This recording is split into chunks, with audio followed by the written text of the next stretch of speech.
Tots estem amoïnats i indignats pel panorama polític, econòmic i social que veiem al nostre voltant.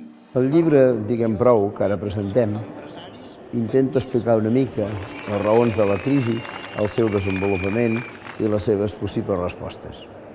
Comença en un primer apartat en el que fa referència a que aquesta crisi de caràcter laboral, de caràcter social, de caràcter especulatiu, forma part d'un conjunt més ampli de crisi, de les quals no es pot oblidar la crisi alimentària, la crisi ecològica i, jo diria, sobretot, la crisi de valors.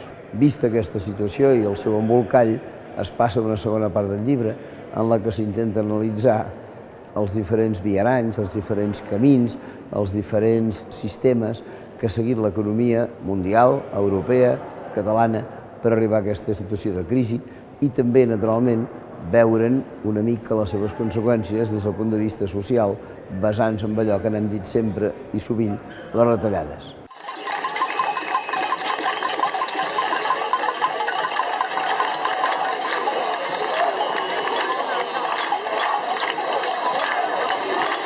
Viví el mayo del 68. Aquella revolución social y cultural cambió el mundo sin duda. Despertó mi conciencia de clase como trabajador.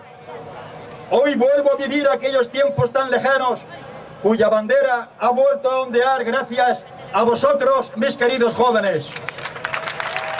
Finalment el llibre vol acabar amb una nota d'optimisme, necessari, penso jo, explicant que des de fa qüestió d'un any comencen a aixecar-se aquestes anomenades veus de les places que intenten des dels fòrums públics, els fòrums socials, plantejar alguna protesta i naturalment també plantejar alguna proposta davant d'aquesta situació i veure si entre tots els ciutadans seguim treballant perquè la situació canviï.